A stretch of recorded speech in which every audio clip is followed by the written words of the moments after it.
The best. You've got the best podcast, the hottest podcast in the world. The Chris Voss Show, the preeminent podcast with guests so smart you may experience serious brain bleed. The CEOs, authors, thought leaders, visionaries, and motivators. Get ready. Strap yourself in. Keep your hands, arms, and legs inside the vehicle at all times, because you're about to go on a monster education roller coaster with your brain. Now, here's your host, Chris Voss. Hi, folks. It's Voss here from thechrisvossshow.com. There you go, ladies and gentlemen. The Iron Lady sings it. That makes it official. Welcome to the big show. We certainly appreciate you guys taking the time to spend with the Chris Voss Show, because Chris Voss Show is a fan that loves you but doesn't judge you. And that's the best kind of family there is. We love you, unless you're evil. Then we have some issues with you. But the rest of the time, we love you. And we bring you the most amazing minds, the most amazing, thoughtful people, the intellectuals, the brilliant folks, the people who write the books, the people who win the Pulitzer Prizes. They're the journalists. They're the White House presidential advisors, the billionaires, the CEOs, all the smart people. And then, of course, one dumb host. That came together right at the end. I tied that nicely. We have an amazing gentleman on the show. As always, when do we not have amazing authors on the show? He's the author of the newest book that came out August 12th, 2022. It's called Telling Your Story, Building Your Brand, a Personal and Professional Playbook by Henry Wong. He's going to be joining us on the show to talk about his amazing insights that can help you build your personal brand in his company View. Henry Wong is a brand strategist, creative director, designer, and writer. He is the president and brand strategist of View, a branding and content company he founded that focuses on impact companies. He is currently based in Toronto, and he has guided small upstarts and SMEs to 500-level companies. His roots span over 25 years of senior positions in the advertising industry, including being an executive VP, creative director for the global ad agency Saatchi & Saatchi. Since then, he has bought and sold boutique ad agencies and continues to counsel and advise brand organizations as well as individuals. His industry recognition includes awards from Creativity, Clio, and Marketing, among others. Welcome to the show, Henry. How are you? Wonderful, especially after that intro. You really make me sound much better than I am. I know. I've had people ask me, they're like, can you follow me around and introduce me anytime I walk into a room? Especially with that voice. It's just amazing, soothing, and very authoritative. Thank you. I should, if you have a wife and kids, you need me to authoritate when you're coming into the room. Hear ye, all stand and rise for father, and that sort of thing. Maybe. I think that would be great anywhere but the bedroom, of course. Oh, well, I mean, we can work on that. We'll talk later after the show. No, I'm just kidding. It's jokes, people. But yeah, that might be an we do a lot of OnlyFans callback jokes on the show because it makes such a great thing. So maybe that could be like my new OnlyFans project, my new OnlyFans channel. Announcing people. I can do a play-by-play. I can just set up like the whole play-by-play, like the NFL. And now it looks like John is going to the second base there. And never mind. Anyway, so your book, Telling Your Story, Building Your Brand. We're building an OnlyFans brand here, evidently. Tell us about the 30,000 overview of what's inside your new book. It was really a book that culminates, I guess, my many years in business. So through I guess the last sort of lockdown during COVID, I was able to spend a lot of time capturing a lot of the methods that I use to exact a brand. So it's a step-by-step. It's a little bit of a self-help book. I found that there were quite a few people who approached me who unfortunately couldn't afford the fees that I charge. Not that I'm overly expensive, but the book gave it a great insight and a good play-by-play that allowed people to begin putting their brand together. There you go. Telling your story and building your brand. I've heard conflicting reports online that, building your brand is important. That seems to have been going around for a long time. There's some people that are trying to, they call it unbranding or unmarketing and stuff or whatever, and they think that brands aren't quite as important. What's your take on that sort of noise that's going around? I think a lot of people tend to interpret, they simply say, I have to work on my brand. And they think that it means getting on social media, getting out there, building a presence, but it's much more than that. And for the people I work with, it's really about centering on what makes you unique. What is your position in the market? Once you understand that, that's easy to tell the story, because the worst thing that happens is often we're at a networking event, for example, people go, "Hey, Henry, good to meet you. What do you do?" And what happens is they go into this long litany of their resume and they talk completely off topic, and you begin seeing people's eyes glaze over. So the idea behind this, of course, is to really focus on what makes you special. What is your story? And if it relates well to what the core offering is that you have, whether it's as a CEO or simply a supplier, then you've begun centering on making a connection. So story has always been important. Story has been a conduit to getting people to like you, of course. Yeah. What I mean, people should like me. That's important? Why?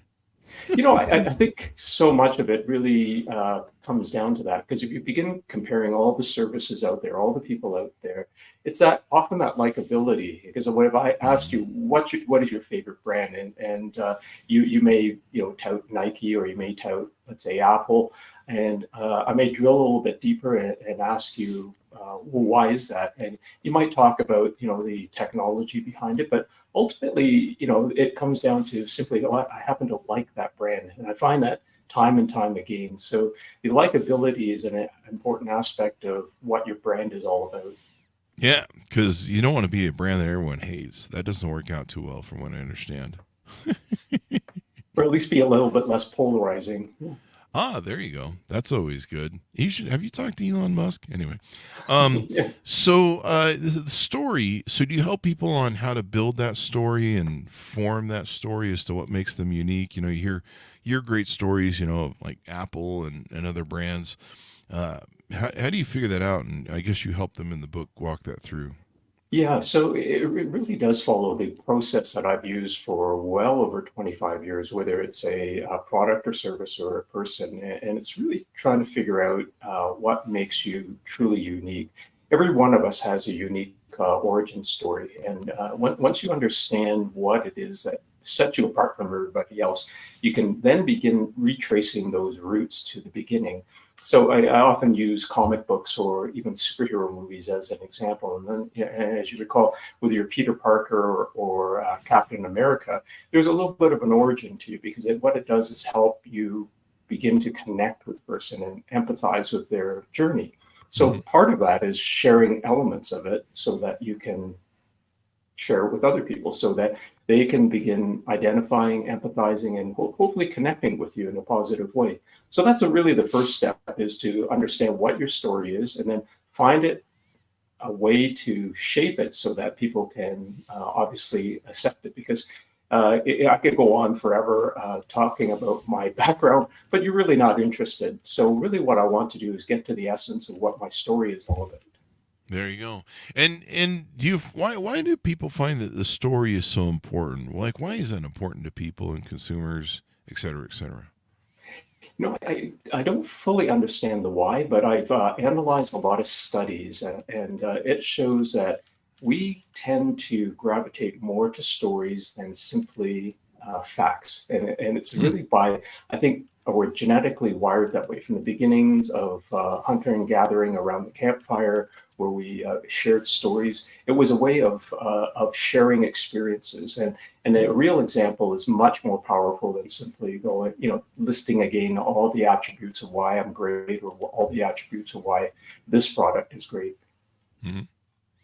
And so stories. I mean, we always talk here about stories are the owner's manual to life. That's how people learn. That's how we kind of get through crises and issues, and how we realize that we're not alone in the universe, and that's how we entertain. But even then, even in entertainment, it's kind of learning. We're learning about characters and morals and ethics, and there's so much we learn from stories. Absolutely, yeah. And you probably remember from the early days of when your parents sat you down before you went to bed once upon a time, and you were engaged. So that whole idea of sharing a story is super engaging and can connect you very well with your audience. And I imagine the visualization nature of a story. Because if you just bark facts at people, like, what do? We do the internet, 5,000 speed, upload, download. It's always on. It's really cool. You like it. People are like, what did he say?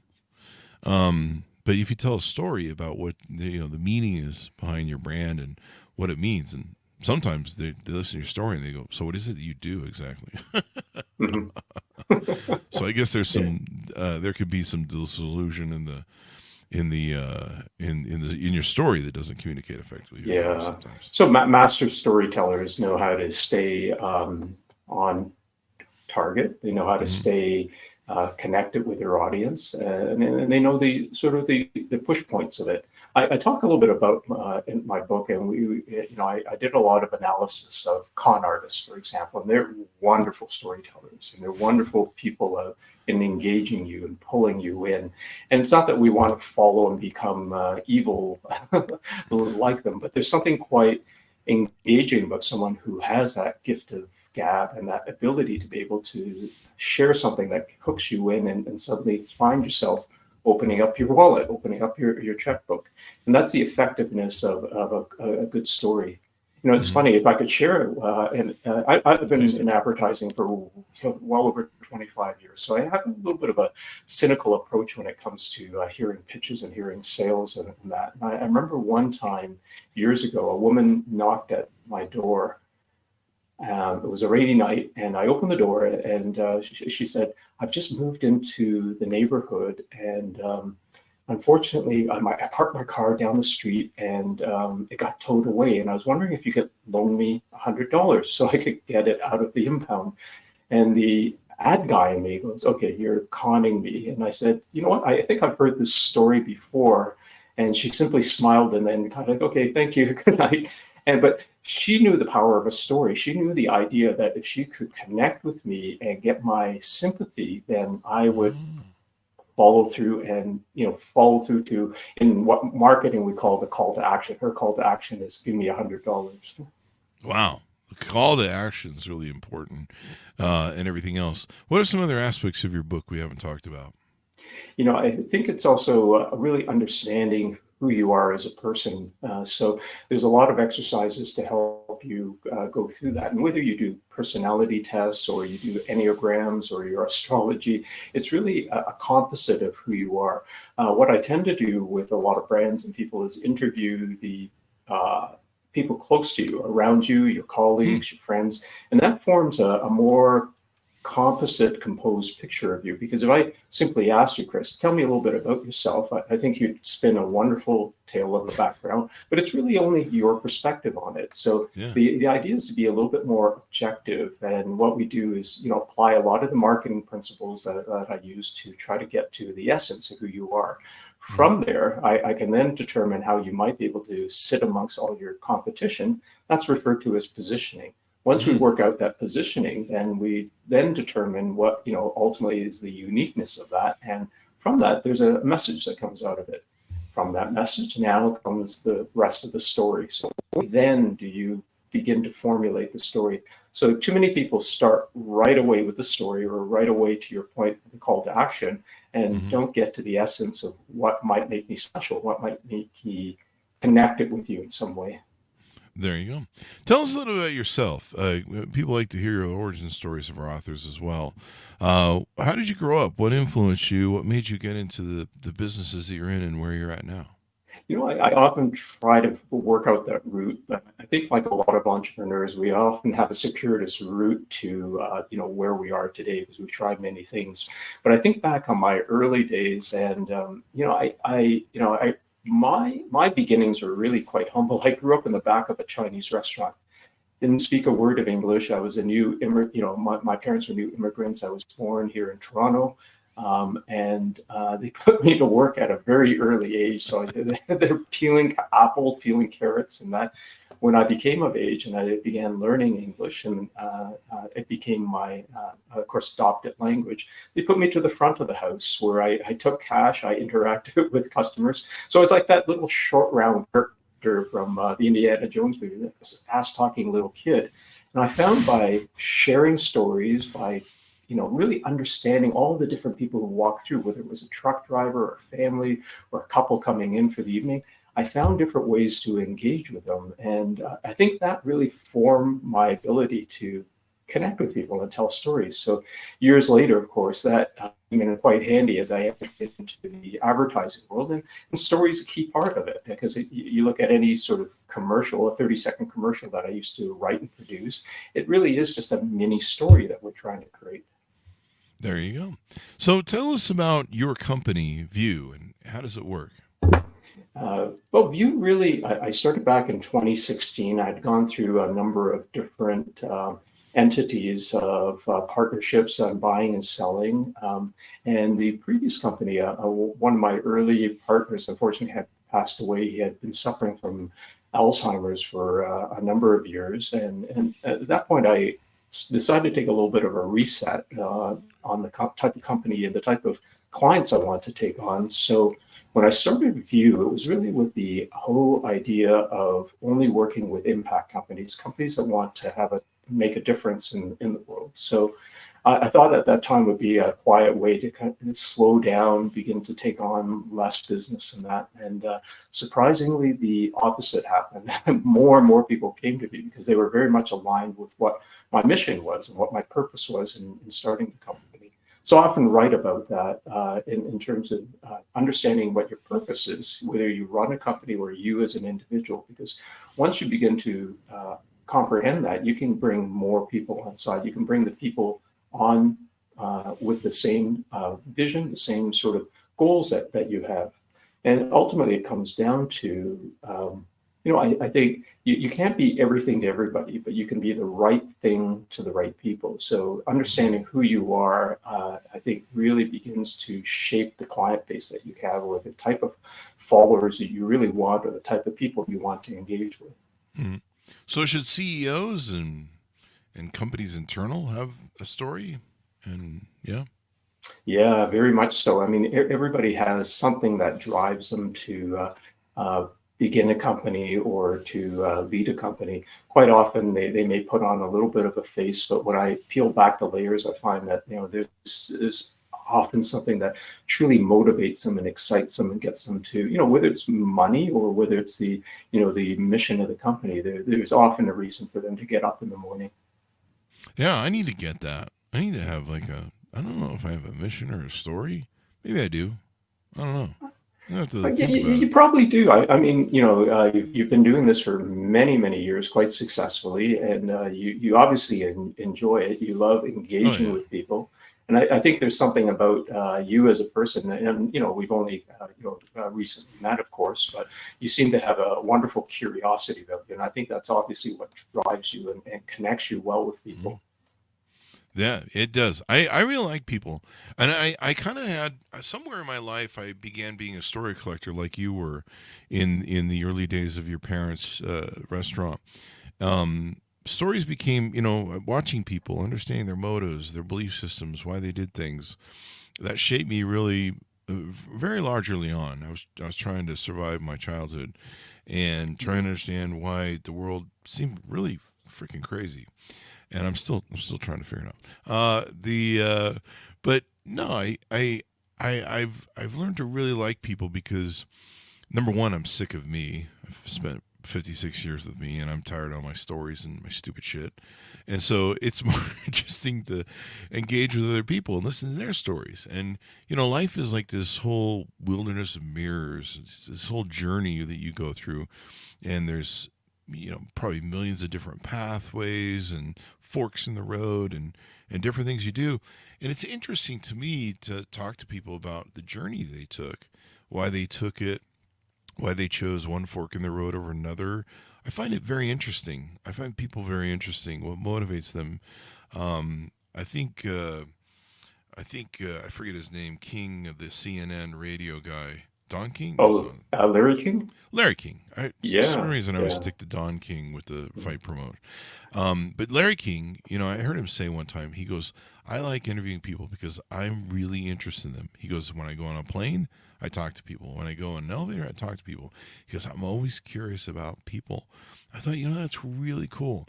You watch Anthony Bourdain. Anthony Bourdain in his show would, he would be openly curious about people from different cultures, different races, different parts of life, like religions, and And instead it of makes being, such a huge difference, doesn't it, when you yeah, engage with yeah. people? You break bread with them, and that's what we used to do in the old days. We would break bread with strangers. They would come to our house, and we would break bread with them, even though they were strangers. And the exchange was we would feed them and house them, and they would tell us their stories of the road and life. They were kind of like our TV back then, because we were just living in weird tribes out there in the middle of nowhere, and we hadn't invented electricity yet, evidently. So, And those are real stories, which makes it even more salient and more connected to your own experience. But I think you're absolutely right. This whole idea of being curious is just a wonderful skill to have. I think I received one of the best compliments when I was reading a biography of myself, and it described Henry Wong as being very interested. And I thought, at first I thought it was a typo. Shouldn't it say very interesting? But then I realized, no, they deliberately wrote it that way, and it made perfect sense because like you, by nature, I'm just a curious person, and to me, I think that's far more of a better claim than saying I'm interesting, because I am truly interested in what other people do. And through that, I think that's what hopefully has made me, successful in my business career, and being able to pull the best from people to be able to, again, serve that up, turn it into those wonderful stories that we put out for them. I love that. I hope some people would say I'm interesting. I've caught people on Twitter saying I really hate Chris Voss. He's really annoying. He talks too much and he's always blabbing. I hate that guy. And then the other person will be like, yeah, I hate him too, but I still follow him because I want to see what the car crash looks like. And he does some weird things every now and then. And I'm like, cool. I mean, you can love me, hate me, but if you follow me, winning, ching. Yeah. And I would hope that I wouldn't be boring. I could be controversial. I mean, I don't try to be controversial for the sake of controversial, but sometimes, we can talk about stuff that, doesn't fit the form of woke principles of cancellation. Mm-hmm. But we can talk about real stuff in real life, and we can push those boundaries a little bit, and try and But be real. And I yeah, think but people isn't that respect that. better?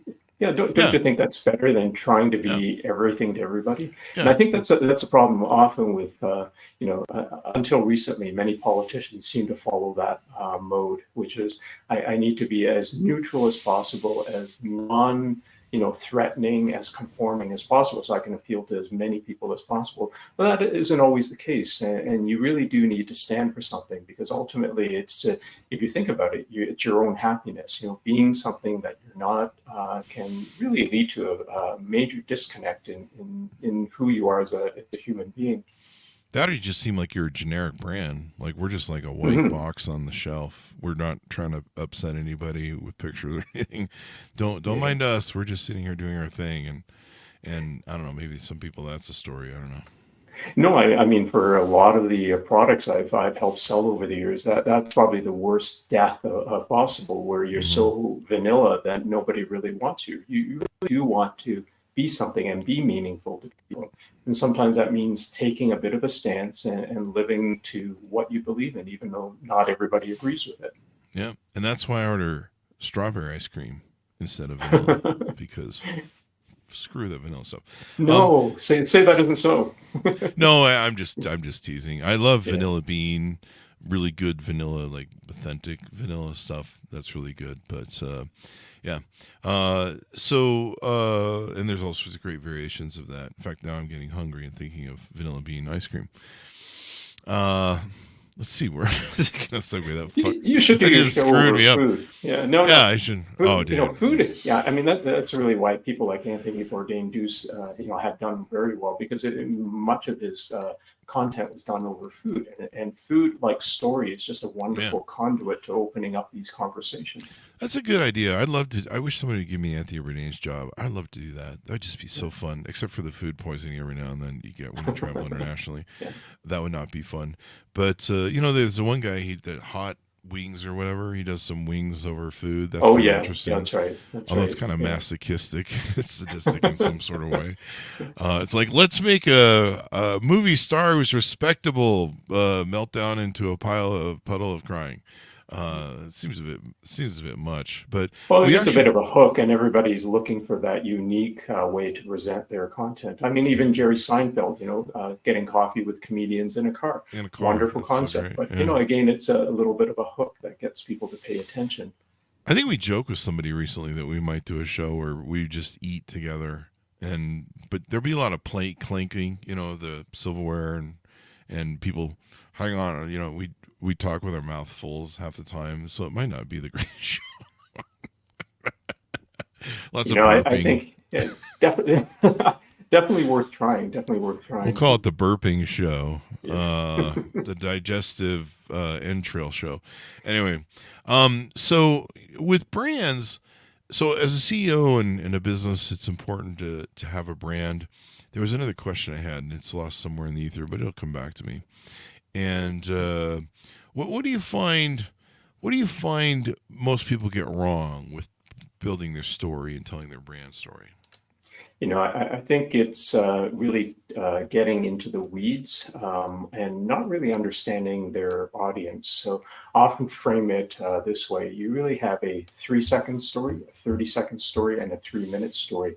Many people start with a 3-minute story right from the beginning before they even have had a chance to engage people. So this is where you begin seeing people gloss over or they ignore all the text that you've written. So if you think of a 3-second story, it's really your headline, or in marketing and advertising, we use a very quick headline or something to catch people to get them to pay attention. Hopefully, I begin to lean forward after hearing that little bit of that element of what will hopefully be an engaging story. And that allows me to go a little bit further, and Mm-hmm. then telling you a little bit more, pulling you in, and then sharing the rest of it.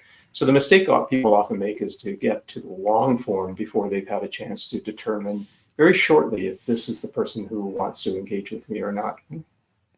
Now, one of the things I see on your website, you teach and talk and help brands with brand experience. What does that mean? Quite often people simply think of a brand as your logo or the story that I have often talk about, but the idea is to be able to live and breathe it. So the notion of having that brand experience means taking that story and using it in your social, using it as your biography, using it on your website, creating Mm-hmm. the ads and so forth. It all has to come back to that story essence because that way all your pistons are firing in the same way. Otherwise, you have very disconnected pieces that don't really shape the ultimate picture of who you are as that brand. There you go. Because we've talked about that a lot. I think it's in my book. You can't if you put out PR statements of your morals and your ethics as a company, your statement of who you are, and you don't live up to that, especially as a CEO, where you're just like the CEO is a lying thief and he cheats and he's an awful person. So what is all this high-minded stuff that they put in the PRA mission statement? I think Disney's one of the people that I think don't they have a rule at their park that their employees are supposed to make sure that whatever the customer needs, they follow through with the brand or the experience of that Disney wants. Mm-hmm. They make sure they walk their talk. I think is that true? It really is that ultimate customer experience. And I think what you've pointed out is where many companies begin to fall apart. So while the CEO or the mission statement or really the picture of the company, it paints it in a certain way, but it's not delivered on a day-to-day basis. So that story really has to be embraced by everybody and truly understand it. There you So go. I see this, even with smaller companies, who really understand it, where they empower the employees to make the decision to do what it takes to make the customer happy, because that's our mission, to keep the customer happy. So we give you the authorization to do what it takes, whether it's to give them a refund or give them extra money or give them, and it works so well because they believe in it and they lead that story and they help to further it much better than just a statement on a wall. And it's amazing how they remember it. Like with my mortgage company, every now and then we'd have a loan officer who would screw something up, Mm-hmm. and they hadn't followed our rules of ask the customer what they want to accomplish and shut up and listen and write it down. This would be something stupid like the customer would want a 30-year mortgage or a 15-year mortgage, and the person default to do a 30 because a lot of people like 30s, and they get to closing and they're very unhappy, rightly so. And so then the call would come to the president and CEO of my office. And of course, it would usually be introduced to me like, hey, Chris, there's a customer from closing on the line. They're very unhappy. So, okay, put them on. The first thing I would do is ask them straight up, hi, this is Chris Voss, the CEO of the company. I understand there's a problem. How can we resolve this for you? And it would kind of throw them off balance because they were ready to just start screaming at me and trying to convince me that they needed help. And I'd be like, what do we need to do to make you happy? How do we need to fix this? And right away they'd be like, oh, okay, well, here's the thing. And, sometimes they yell at me a little bit, and that's fine. I listen. But for the most part, I would, deal with their issue. Now, sometimes they would yell at me, and they would give me a load full, and I deserved it being the guy who's, the buck stops here. It's part of my gig. Sometimes you let people vent, and you just go, okay, well, if you're done now, let's figure out how we can help you, and we'll fix this thing up. And sometimes, we'd have to refund all the closing costs, and we'd have to, there's some times where I gave a client, $5,000 of what it was going to cost for the closing and all of our fees and stuff. And, but it would be more important to make them happy. And, they'd be like, you're so awful. We're never going to do business with your company again, blah, blah, blah. And I'm like, okay, great. But let's make you happy today. How can we fix this? We'll do the work, whatever it takes. And they would be like, okay, fine. And they would still be angry. Couldn't blame them. There were sometimes we bundled some stuff up, and not often, thankfully. But it happens, of course. Yeah. It happens, It's not that it should, because some idiot employee usually. And so, but let me ask you this, Chris, because I find this super interesting. Do you do it because you of the social media world that we live in, where we're driven by Google reviews, or are you driven really by doing what's right, that is your manner and the way you conduct yourself? Doing what's right. And this was back in the day before social media with our brick and mortar companies. Yeah. So we didn't, there wasn't anybody who was going to be like, we're going to call you out online. And there wasn't any of that sort of stuff. We did it because it was right. And to me, I'm very into Stoicism and Marcus Aurelius and virtue. And there are certain elements of doing things that are right. And I would hope for repeat business. I would hope that, they wouldn't, I grew up in the Tom Peters commitment to excellence, that if, you offend a customer, he's going to tell 6 other people, and they're going to tell 6 other people. So, but still doing right by the customer was important to me. And so what you've described, and I often talk about this, which is an authentic brand. So you can simply make the statement that, we'll do what is right and we're customer focused, but, you in the end show that there is something behind it, and people can believe in it. And that's just as important as the statement itself. And it's what I refer to as the reason to believe, which is your support statement. So if I make a claim, if you make a claim like that, you need to be able to back that up. And by and large, you live and breathe it. So that's an authentic brand.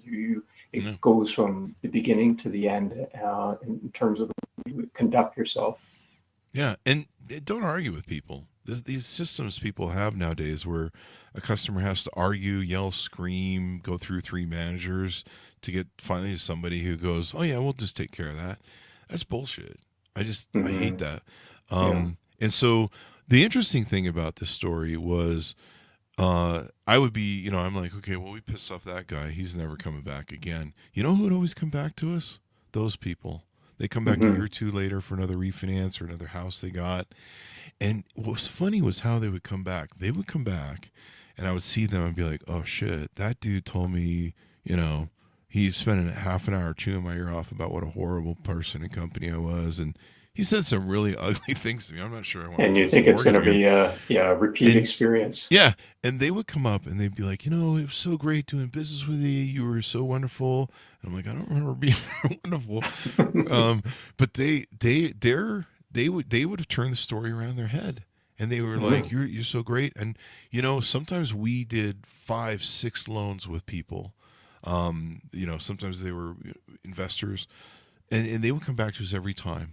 And we just had to make that one hurdle and fix that one problem. And they would come back and they would just glow about us and brag about us. And I just sit the whole time I remember that initial conversation you had with me. What you've described is another aspect, not to turn it back to the book per se, but there's a wonderful aspect to building your brand. And that's when you begin having advocates, people who actually tell your story for you, because you can scream it as loud as you can, but there's nothing more powerful, as you know, than a testimonial or a customer who has embraced everything that you stand for, because that is the success. That is the path to continued business, of course. Yeah. And I think being authentic, geez, I don't know what I'm trying to say. Being authentic is really important in a brand. Walking the talk and talking the walk. Wouldn't you agree? Absolutely, absolutely. Because particularly in this day and age, it's very easy to out you or find what isn't authentic. But more importantly, as I said earlier, being authentic, I think, is a path to better happiness. Because being something that you're not truly is a disconnect from what makes you content in life. Mm-hmm. There you go. Now I noticed you have a podcast too. You want to plug in for that? Really, it's as you've probably found, Chris, a podcast is just a wonderful medium by which you can share stories and connect with people. So often I will have people like yourself come on my show, and they interview me in the same sort of way, because they're looking for advice on their business or looking for elements that may shape their brand. So and that's really the focus of it. So it's to me, it's sort of a reverse podcast rather than me being the host. They're the host, and I'm the guest. That's kind of interesting. So they come on your podcast and they interview you. Correct. That's Yeah, they act as the host. Yeah. I should do that, because that's a whole lot more easier. Hosting is hard, man. It's hard. It's hard being the host.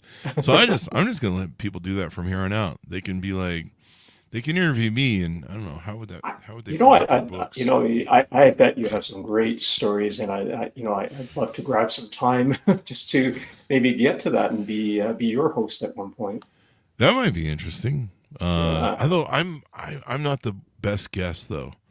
The problem is if people mishandle me as a guest, I'll take over as host. And I do that on a lot of shows, because there's a lot of bad hosts. I'm sure you're good, but there's a lot of bad hosts out there. And if you manhandle me wrong, or you give me an in, I'll take over the show. I'll just run the show. How did you describe it earlier? Being a bit of a car crash? Maybe that can be entertaining in itself. It's just when you're Carson and you're when you're Carson and I'm not saying I'm anywhere near those guys, but when you're so comfortable being a host, it's really hard to be a guest. Yeah. I think Carson only guested a few times on Letterman and other places, but very rarely. And it's just weird, absolutely, because you sit there just critiquing your host, going, seriously, who gave you this job? But or the other side of it, as we talked about earlier, there's something quite the reason why we do a lot of this is that we're just curious people, and I think we'd rather be interested than interesting. So I think that's where you and I come from, and why it works out well that way. Yeah, because I'm sick of me, as I mentioned before. Like people are like, so what do you like? I don't know. There's a video on it somewhere, probably. Go have fun. But the other thing is I tend to upstage everyone. So if you've ever seen Carson or Letterman get upstaged, usually Carson, he gets upstaged by Jonathan Winters or Robin Williams. Yeah, the real masters. Yeah, that's kind of where I end up on shows. I just upstage and take over, and people are just like, it just becomes the Chris Voss show, and so but they let me, so I do it. So that's just how I roll. Moving on. Final thoughts on your book. Pitch out to people on how to reach out to your agency and work with you. Tell us, what sort of companies out there. This goes on LinkedIn, of course. What sort of companies work with you? Do they need to be a certain level, mid-size, small, et cetera, et cetera? No, really, I help young upstarts. I've helped very mature companies. It's typically companies that haven't quite figured out their story Mhm. and are looking to really get to the next level or reach that next plateau of success. And quite often they haven't quite figured out how to exact their brand and distinguish themselves in the marketplace. But the most important thing, and the first sort of criteria, really is, what sort of, for me personally anyway, it's to have a positive impact on society. How will you better the world? And very happy to talk to people. There you go. So how do they reach out to you and handshake with you or inquire more about your services? Here today, I just happened to be talking a little bit more about the book.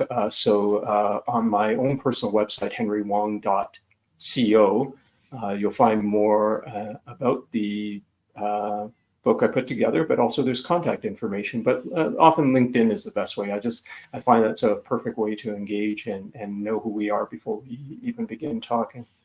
LinkedIn is just I love LinkedIn. It's just such You an know, amazing site.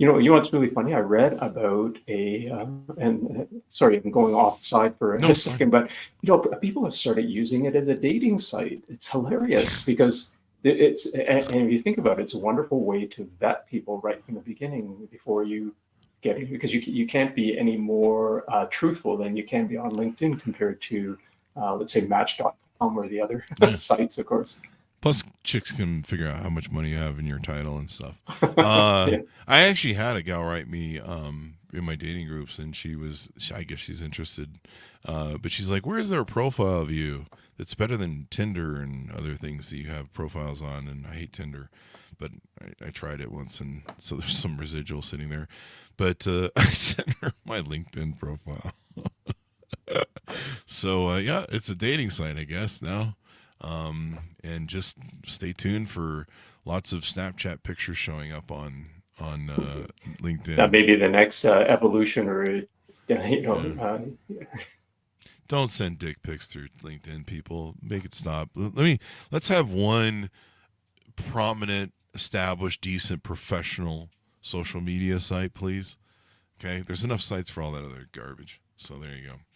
But yeah, it's such a great site. It's such a great place to meet professionals and network with mhm. individuals. We used to joke back in the day when there was just the triad of Facebook and Twitter and LinkedIn. We used to joke, Twitter is the bar, Facebook is your home, and LinkedIn is your business, your office. So don't put stupid bar stuff on your LinkedIn thing. But there you go. So thank you very Perfect much way for to look coming at it. on. Yeah, Wonderful to be on. Thanks for having me. thank you. It's been insightful and everything else, and I'm going to go figure out what my story is. That or I'm just going to make up one and just, I don't know, make a new Put it brand or on something. Tinder. Yes. Yeah, Yeah. I'm going to put on Tinder. There you go. Yeah, yeah. You can have a story for dating. I'll use that on first dates. So thank you very much, Henry, for coming on. .coms as we go out, please, sir. Take care. There you go. No, give me your .com, your Oh, yeah, website. yeah. There you go. Yeah. So the other website would be viewbrand.com, VYOO brand.com, or henrywong.co, which is my personal site. There you go. Thanks to everyone for tuning in. Go to goodreads.com, /Chris Foss, LinkedIn.com, /Chris Foss, Chris Foss1, TikTokity, all those crazy places on the internet. Stay safe. Be good to each other.